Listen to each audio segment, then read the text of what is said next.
Hello, this is Techman88, and I wanted to show a Guardian farm that I built for 1.13.2.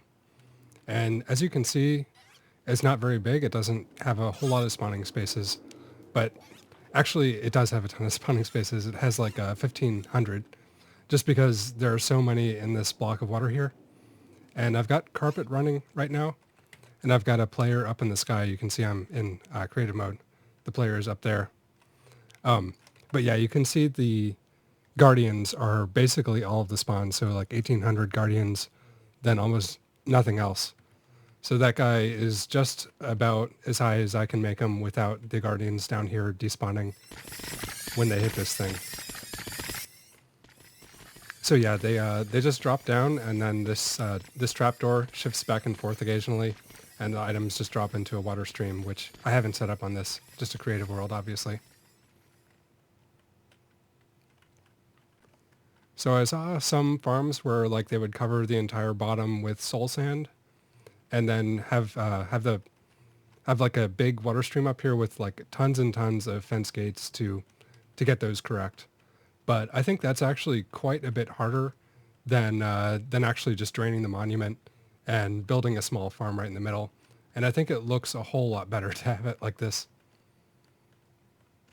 So as you can see, the biggest slowdown on this farm is this huge traffic jam up here with the Guardians falling down.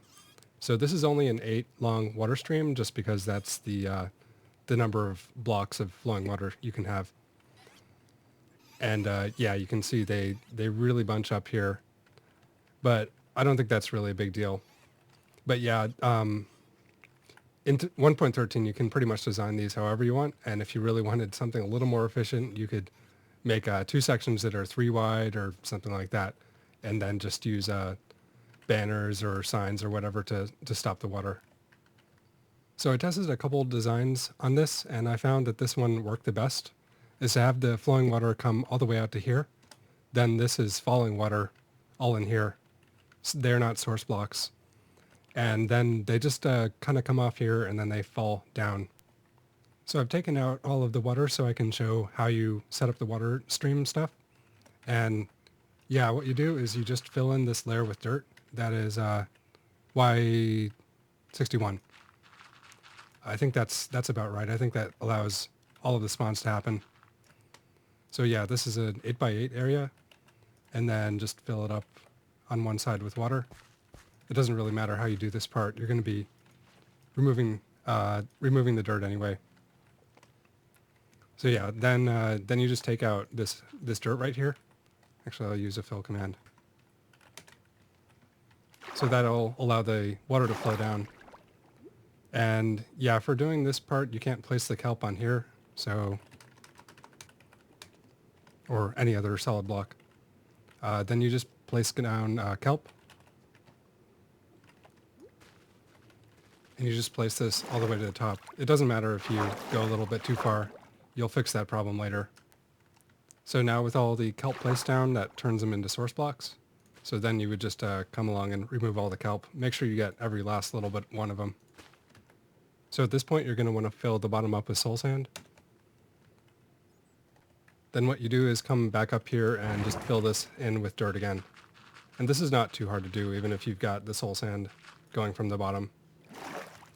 And yeah, at this point, it's basically done. So then after you do that, that just takes out all the source blocks on this layer. So this isn't going to flow over the edge here. So yeah, then just remove all these and you're done, pretty much. I guess before you even did all that stuff, you probably want to build in these pistons here. These will just stop the Guardians from falling down. So it just extends the pistons and they can't fall through here. So that'll make your future life a whole lot easier if you can just turn off the farm anytime you want. Because it can be extremely difficult working around a million Guardians. But yeah, that essentially covers the entire build of the water stuff. And this is definitely far easier than some of the other farms I've seen. So there we go.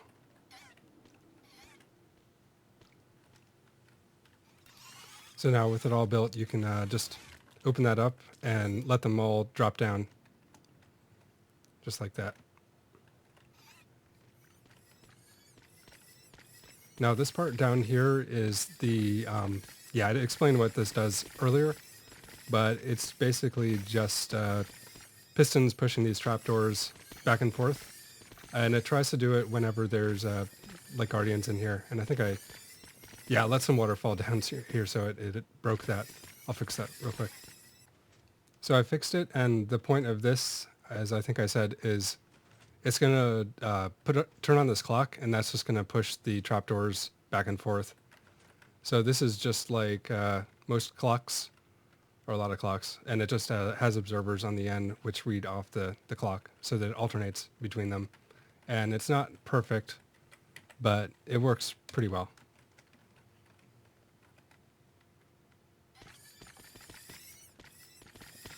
And if you wanted to, you could always just put hoppers down here if you don't want to deal with any of this. So just out of curiosity, I was wondering how optimal this 8x8 spawn area is, all the way from 40 to 64. So I took about half of it out. Yeah, exactly half of it out. And I'm just doing an exact test here using the carpet feature mob caps. So optimally in a farm, you want the mob cap to always be completely taken up, so 70 out of 70. And this is only like 40, like even down to half taken up. So yeah, it's a trade-off. Like in a system like this, they can fall down quicker because they have less blocks to travel on top here. But yeah, obviously it's not doing the full mob caps. So if I replace that back with water, then yeah, I found that this pretty much is always taking up the full mob cap, and yeah, sometimes even above from pack spawning. Oh, and another thing, just speaking of pack spawning, is that it's an advantage to have this away from the walls. Like you don't want to locate it right next to the ocean, just because of the way pack spawning works. So if you don't know, the pack spawning, it chooses a random location that's spawnable. It sees which mobs can spawn there. So like if a pack spawning attempt started here outside the farm, it would only try to spawn water mobs. So if the next iteration of the pack spawning ended up in here, then it wouldn't spawn anything. But when you do it near the middle of the farm, if a pack spawning starts where I am now, then it can spawn guardians inside the farm. And I'm sorry if this is not the best explanation, but I do understand it. And Nemon has a lot of videos on this where he probably covers it in better detail. But obviously this takes up the entire mob cap and it fits really nicely into the structure.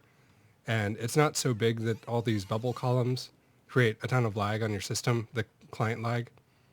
Because it's really annoying when you build a nice looking farm and then you can't even go to it because it's so laggy. So if I didn't mention this before, when you build this, you want to make sure you have all of the supplies on hand to do the entire thing.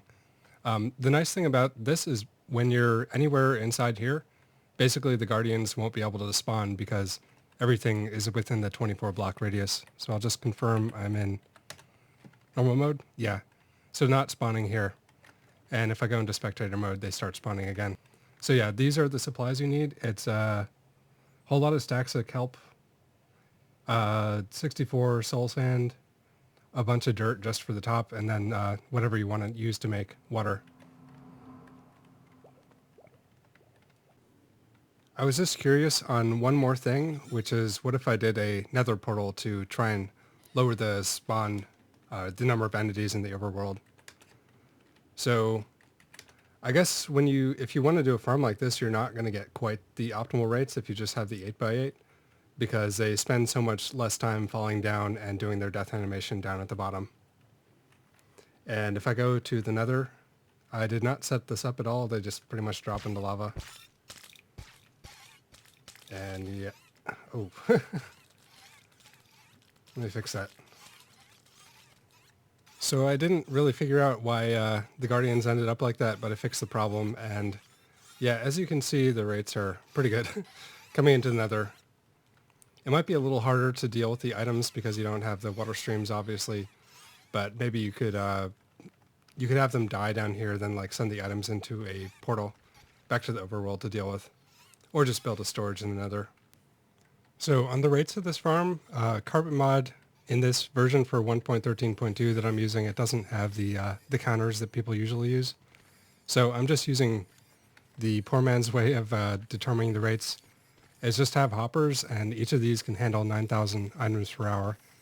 So it's pretty much going to the fourth hopper, so that's 9,000 times 4, and that's 36,000 drops per hour.